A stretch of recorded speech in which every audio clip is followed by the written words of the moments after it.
Welcome back to my channel. मेरे channel का नाम है पाखी के पापा और मैं करता हूँ आप सबका स्वागत। So good morning all of you. और मौसम जो है काफ़ी ठंडा है।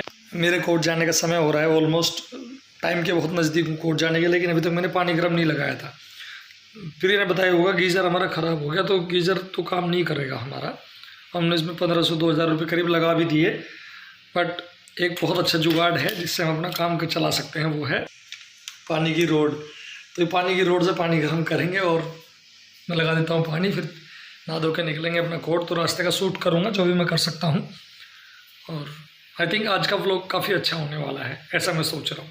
मैं कोशिश करूँगा अच्छा शूट करूँ। बहुत सारे धो दिए हैं, लेकिन एक पैंट है जो मुझे पहन के जानी है कोर्ट में। मैं सोच रहा हूँ इसको थोड़ा सा प्रेस कर लूँ, क्योंकि पूरा दिन बेचारी लगी रहती है, अब सारा काम वही करेगी तो वो भी अच्छा नहीं लगता। सो आई थॉट कि एक पैंट प्रेस तो मैं कर ही सकता हूँ। चलिए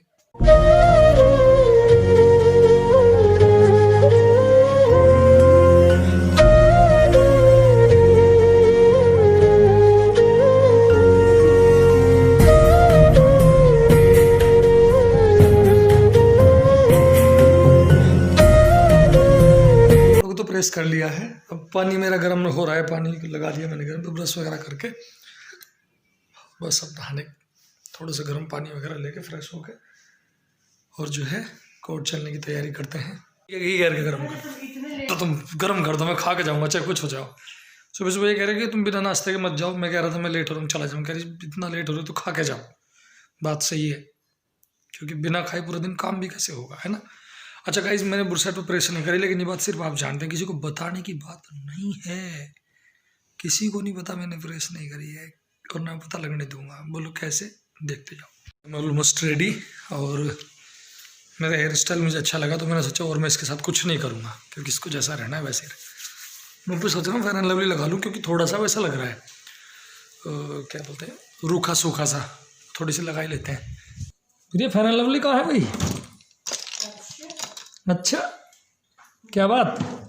हाँ, तुम नहीं लगाते, मुझे पता है, मैं लगाता हूँ रोज, इसलिए मुझे दो दो। फेंक दी?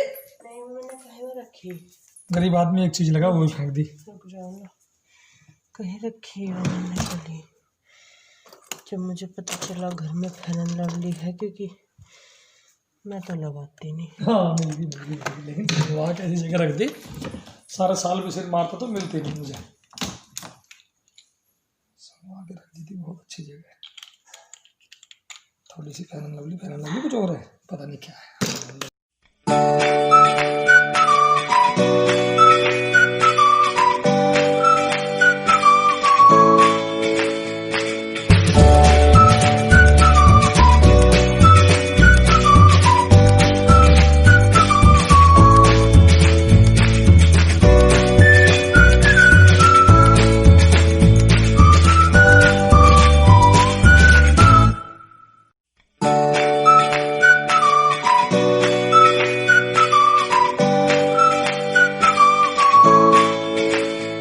मैं जा रहा हूँ अभी सब्ज़ी लेने के लिए, क्योंकि कोर्ट जाने से पहले मैंने सोचा फिर दिन में किसी चीज़ की आवश्यकता पड़ती है तो थोड़ा सा परिवार को दिक्कत होती है, तो सोचा कि इससे पहले सब्ज़ी ले आऊँ।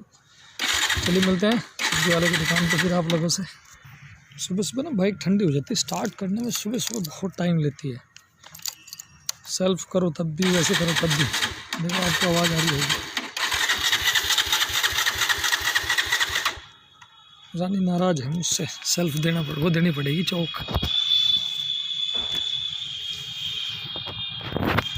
हो गई चौक देने के बाद स्टार्ट हो गई। गाइस, आज मैं आप लोगों के साथ बात करने वाला हूँ बहुत महत्वपूर्ण टॉपिक पे, जो बहुत ज़रूरी है आप लोगों के लिए समझना जानना। तो अभी मैं सब्ज़ी वगैरह लाने के बाद आप लोगों से बात करूँगा उस टॉपिक पे। टॉपिक बहुत ही ज़्यादा इम्पोर्टेंट है आप सबके लिए, मेरे लिए, शायद सभी के लिए महत्वपूर्ण है। ध्यान भैया, आपकी एक ही दुकान है, अलग अलग है? अच्छा, चलो मेरे को लगा एक ही है। हाँ भैया, मजबूत देना जुगाड़, क्योंकि बाइक पे टांग के ले जाना, कहीं गिर जाए और दिक्कत हो जाए। बस जी, बस फिलहाल इतना ही कर दो, मेहरबानी होगी, बाकी बाद में देखेंगे। 130 तुम्हारे पास जो है बचा हुआ खान, जैसे सब्जी उब्जी ख़राब बच जाती है कुछ वजह, उसे क्या करते हो आप? लेडीज़ लेके जाती है, क्या करती है उसका? गाय वाय को ना तुम्हें दिखा कर तुम भी खिला दे करो, मतलब यही है कुल मिला के काम आ जाए। नहीं हाँ खराब है ना, ऐसे मत फेंकना बेचना मत। हम तो खिला देते हैं। हाँ गाय वगैरह बहुत घूमते रहते हैं ना, उन्हें खिला दिया करो, ठीक है।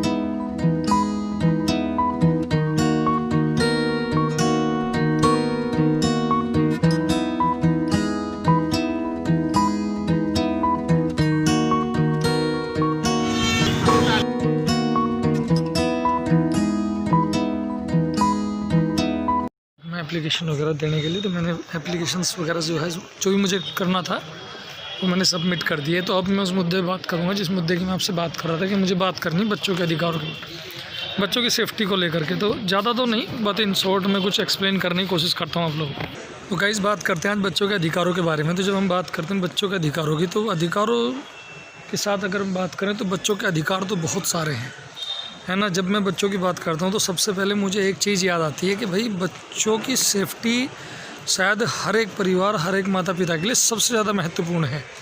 लेकिन फिर भी इतना कुछ होने के बाद भी हज़ारों की संख्या में बच्चे हर साल जो है घरों से गायब हो जाते हैं, ट्रैफिकिंग हो जाती है और तरह की समस्याएं हैं जो आप देख रहे हैं।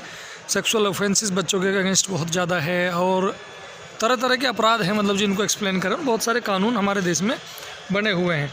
तो कानून बनते हैं तो कहीं ना कहीं संविधान में, मतलब उसको पहले जगह मिली होती है उस चीज़ को, तभी उस पर कानून बन पाता है। ये संविधान में अमेंडमेंट होती है। जब संविधान की बात करते हैं तो अनुच्छेद, संविधान का हमारे माननीय जो संविधान है उसका अनुच्छेद का 15(3) सेक्शन और दूसरा आर्टिकल, सेक्शन नहीं बोलते, आर्टिकल 15(3) और आर्टिकल 21A संविधान का बहुत खुल करके बच्चों के अधिकारों की बात करता है। चलिए मैं पहले सुरक्षा पे आता हूँ। देखिए ज़रूरी क्या है, जब बच्चों की बात है तो सेफ्टी सबसे महत्वपूर्ण है। सेफ्टी को ध्यान में रखते हुए हम क्या कर सकते हैं। हम हमेशा आरोप लगाते हैं सरकार कुछ नहीं कर रही है, पुलिस कुछ नहीं कर रही। जी मान लिया बहुत सारी व्यवस्थाएं इस देश में हैं, लेकिन उतना काम नहीं कर पा रही हैं जितना हम उनसे उम्मीद करते हैं। लेकिन उसका सिर्फ ये मतलब नहीं है कि वो करना नहीं चाहते, नहीं, बहुत सारी अलग अलग समस्याएँ हैं, मजबूरियाँ हैं, व्यवस्थाओं की भी अपनी एक मतलब दिक्कतें हैं, कहीं संसाधनों की कमी है, कहीं कुछ है, कहीं कुछ है। तो आरोप लगाने से किसी पे कुछ नहीं होगा। तो क्या कर सकते हैं बच्चों की सेफ्टी के लिए? तो जब मैं बात करता हूँ कानून की, तो कानून पे थोड़ा सा अभी छोड़ देते हैं। मैं बात करूँगा अलग अलग सेक्शन को, मैं अलग अलग तरीके से ब्रीफ करूँगा आप लोगों को, कौन सा सेक्शन, कौन सा मतलब संविधान का कौन सा आर्टिकल क्या कहता है और आप कैसे उसका इस्तेमाल कर सकते हैं अपने बच्चों के हितों के संरक्षण के लिए। लेकिन उससे पहले हम बात करते हैं बच्चों की लाइफ की सेफ्टी की। तो लाइफ की सेफ्टी के लिए पेरेंट्स क्या कर सकते हैं, पेरेंट्स की क्या जिम्मेदारी है। देखिए बहुत सारे परिवार हैं जो काम करने के लिए घरों से बाहर जाते हैं। मेरा यह पर्सनल अनुभव है, क्योंकि मैंने भट्टों पे काम करने वाले लोगों को भी देखा है, मैंने और जगहों पे देखा कि माँ बाप दोनों काम करने जाते हैं, बच्चा घर में अकेला रह जाता है। या फिर जो स्लम एरियाज़ हैं, चलो घर में आपका तो घर अच्छा है, घर बंद है तो एक बार को you are able to manage.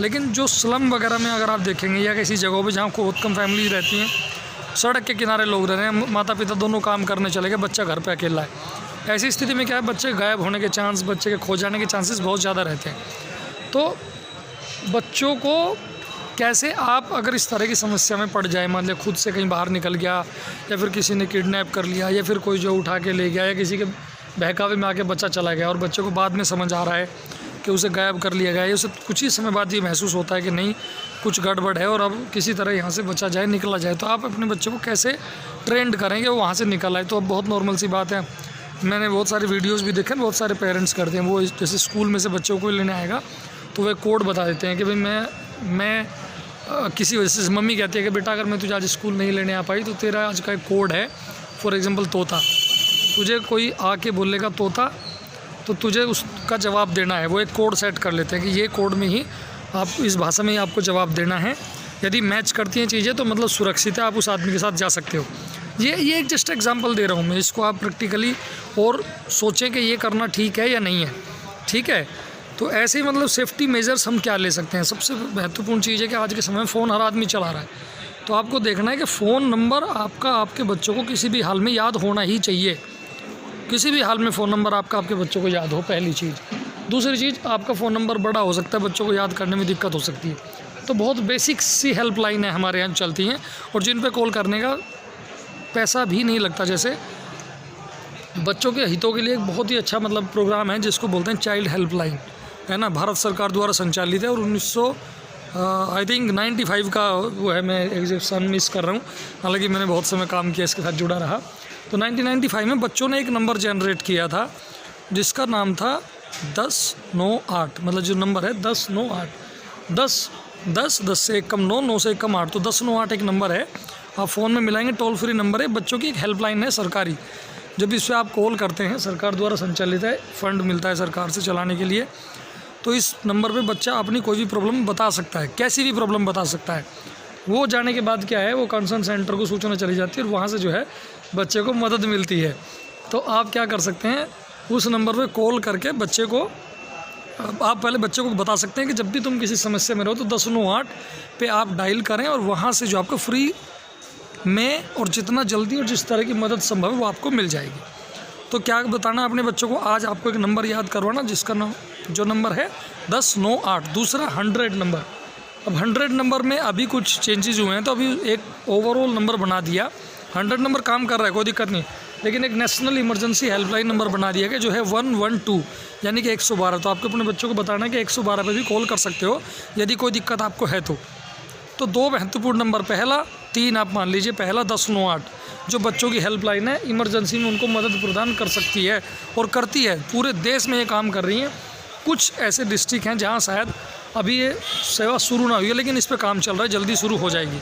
वैसे 500 से ज़्यादा शहरों में और गाँवों में ये काम मतलब मिला करके डिस्ट्रिक्ट्स को कवर कर रही है।